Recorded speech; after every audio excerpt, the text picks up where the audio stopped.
Hello, everyone. This is Michelle with Crafty Ruse. Thank you so much for stopping in. Tonight, I have a project that I've been working on that I just recently finished that I thought I would share with you. I have made this pocket out of recycled envelopes, and I will show you how I cut them in just a few minutes. But real quick, let me show you what I've done. I found this most beautiful paper for $1 on Etsy, and I will share that link with you just in case you are uh, as compelled to use it as I was. It is so beautiful. It reminds me of spring, and I just think it's gorgeous. This can be used for journals. This can be used for any type of a paper crafting that you may choose to do. It came with the daisies and the bees. It also had the honey jar and queen bee. Isn't that the cutest with the crown? I can't wait to use these for another project.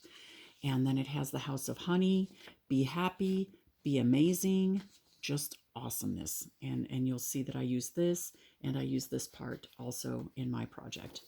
Um, it has this gorgeous, gorgeous beehive. And this here is, it looks like French. And since I don't speak French, I'm not even going to try to destroy that, but it's very beautiful.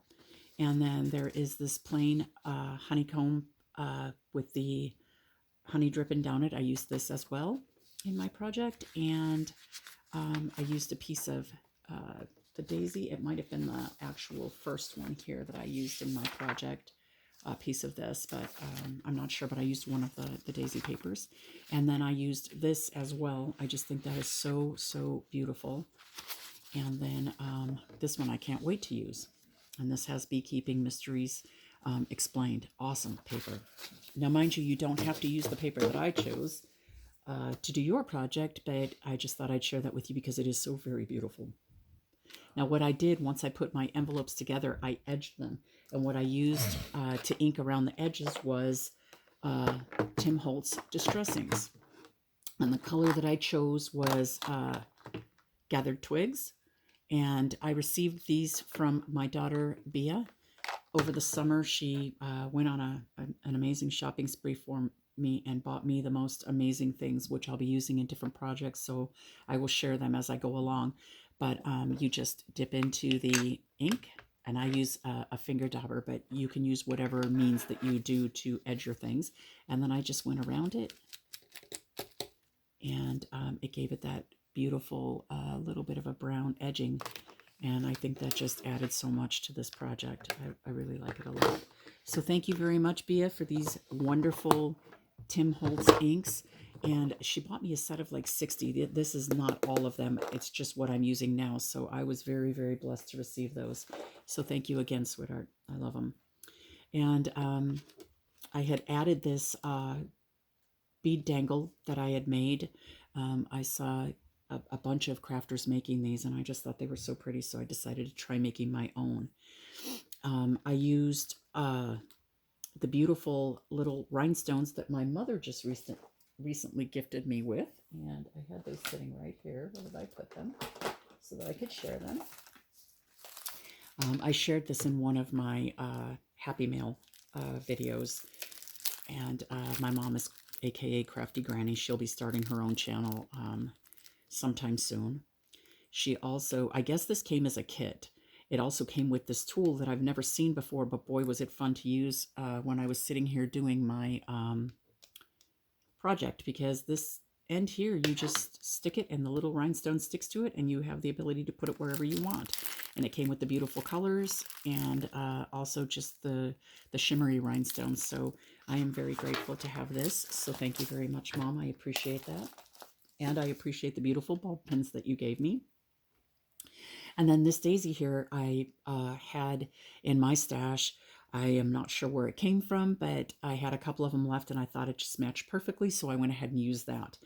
Now, what I did was I made a couple of tags to go in my 2 pockets that I was showing you that, well, maybe I didn't yet, but I will show you in a few minutes that come with putting these envelopes together the way that I did.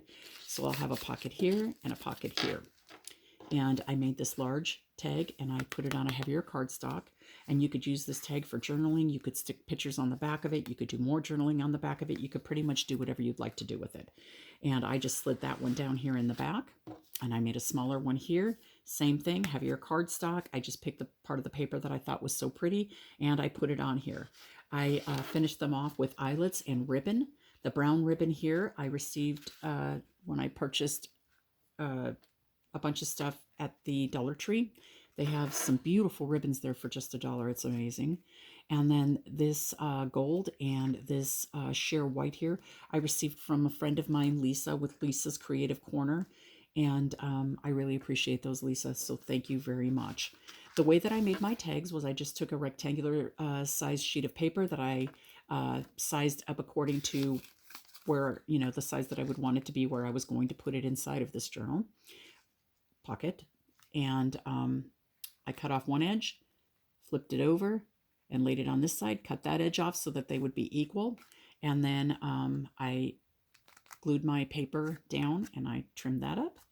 And I did the same thing with this one here, heavy cardstock, cut the edge, flipped it over, cut it off there. And that gave me equal sizing on both sides and made it perfect for what I needed it for. Also, this piece of paper that I have here in the background, I'm not sure where that came from. I already had it, but it matched perfectly, so that is what I chose to use. And then I had mentioned that I used this piece off of one of those papers there, and what I did was I just fussy cut around it and then glued it on top of here so this just wouldn't be plain. And then in my top pocket, which is the first envelope that I laid down, I went ahead and made a little journaling book. And I just cut 2 rectangles of paper, and I used the heavier cardstock again, and I glued the part of the paper that I liked on here and on here. And then this piece here, I just cut out one of the honeycomb pieces that had the bee already attached to it. I edged that, and then I stuck it on the heavy cardstock and glued it on top. And you can see that it's raised. It just gives it a little bit of a lift, not much, because if it would have been too high when I'm sliding it in and out, it might pop off. And then I added this bow here. I just glued it down, and I used my little tiny attacher. Thank you, Bia. She got me that as well. It's by Tim Holtz, and it makes the little teeniest, tiniest staple marks, and I just put that in there to hold it together. And then you just slide it in. Now, I'm going to show you my envelopes that I used. It was one like this. Cut it down to the size you want. Add this one on. And I cut it this way. Once I did that, I covered both pieces with the paper that I decided was what I was going to use. I edged all of the edges with my Distress ink, and then I glued them down. Once I glued them down, I glued across here as well, because I knew that I was just going to be sliding pockets in and I wouldn't need that opening space. So it was glued here as well. This is how I added my eyelet on. I'm sorry you didn't even see that. This is how I added my eyelet on. And I just opened this up, punched the eyelet through here because, like I said, this was already glued. And then that gave me the ability to hang my dangle off of it without having to worry about it ripping. I also, after I put this on, which would be better to do before you glue it on, which I didn't pay attention to until after it was too late, but edge this one as well, and this side here too, because once you're opening this up, you'll be able to see the little bit of brown there, and it just adds that little bit of extra to it. Now, as far as the back of the envelope goes, I didn't add any paper. You obviously could do that if you wanted to, but I'm figuring I'm going to be gluing this down, so you're not going to see that anyway. So I thought it would be perfectly fine not to do that.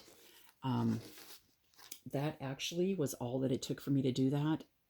Maybe an hour's time for all of my pieces to go together. My dangles, I make a bunch of these and just keep them in a container, so I always have them, and I just was lucky enough to have one that I did in black and yellow and white, and it just, to me, looked really perfect with that.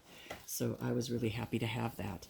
And I just want to give a couple of shout outs real quick to a few other YouTubers, and that would be Sharon with Connections of Lives and Interest 2020. Sharon gave me my little bit of a push that I needed to start my channel, and I'm very grateful to her for that.